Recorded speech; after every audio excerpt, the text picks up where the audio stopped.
Good morning student. आज हम सब पढ़ेंगे अपठित अवबोधनम।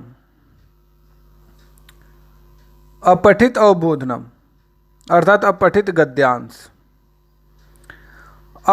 तो इसे बनाने के लिए कुछ आवश्यक निर्देश हैं जिसे हमें समझना होगा, स्मरण करना होगा। कुछ मुख्य बातों को स्पष्ट रूप से समझ लेना होगा जिससे कि अपठित गद्यांश बनाते समय किसी प्रकार की अशुद्धि ना हो।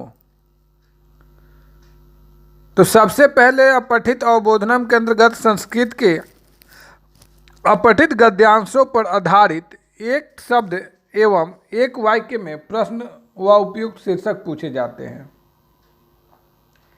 इन प्रश्नों के उत्तर संस्कृत में सरल भाषा में तथा संक्षिप्त रूप में देने चाहिए।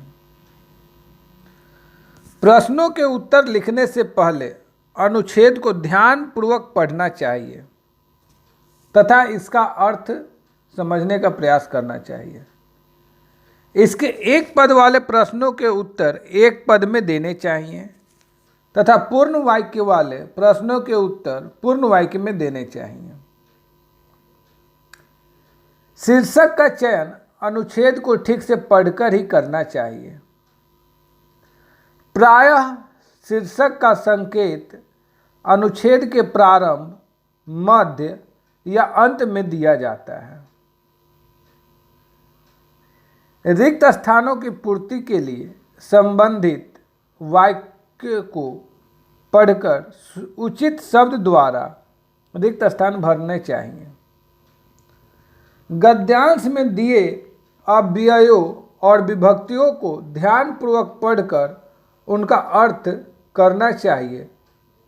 प्रायः इनका सही अर्थ ज्ञात ना होने पर उत्तर देने में अशुद्धि हो जाती है।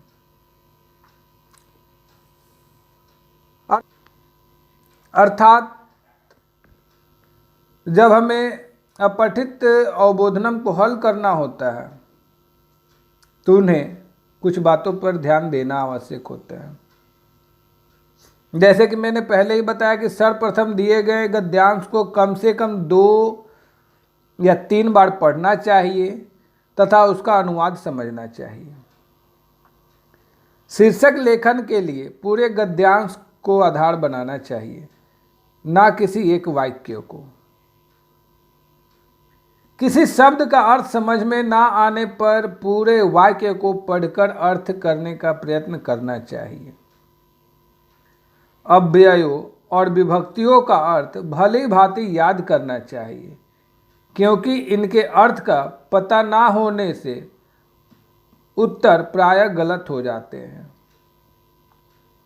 तो आइए इन सब बातों को ध्यान में रखते हुए हम एक अपठित गद्यांश बनाने का प्रयास करेंगे। तो गद्यांश आप देख रहे हैं। भारत देशे अनेके महापुरुषा अभवन्, कतिपयाः राजनीति क्षेत्रे महत्वपूर्णं कार्यम् अकुर्वन्, अनेके विज्ञान क्षेत्रे अनुसंधानम् आविष्कारं च कृतवन्तः, कतिपयाः धर्म प्रचाराय समाज सेवाय च स्वजीवनं समर्पितवन्तः। विवेकानन्दः एतादृशः महापुरुषः आसीत्। सः भारतीय संस्कृतेः महत्त्वं प्रतिपादितवान्।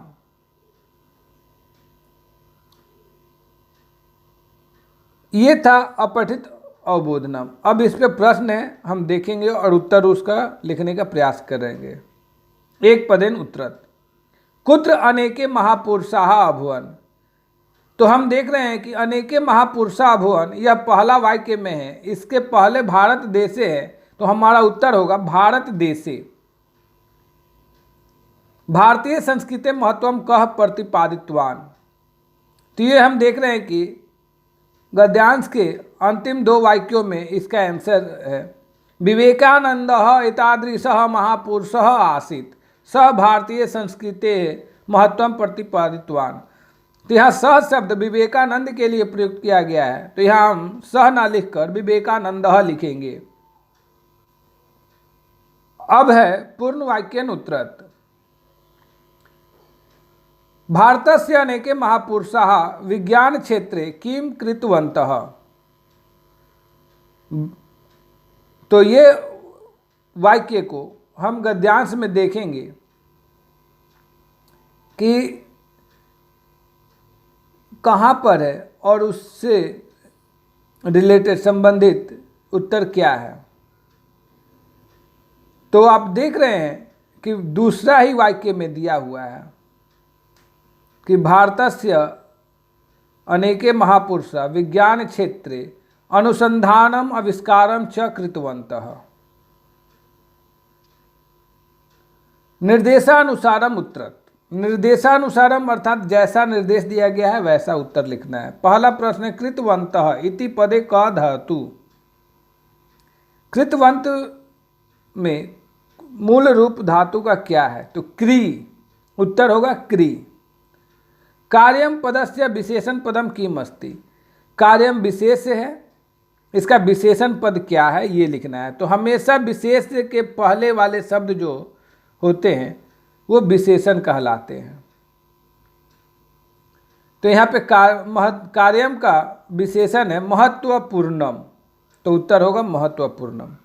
तो इस प्रकार हम सब अपठित अवबोधनम का हल करने का प्रयास करेंगे। आप सभी अपने अपने उत्तर पुस्तिका में इसे लिखने का प्रयत्न करें।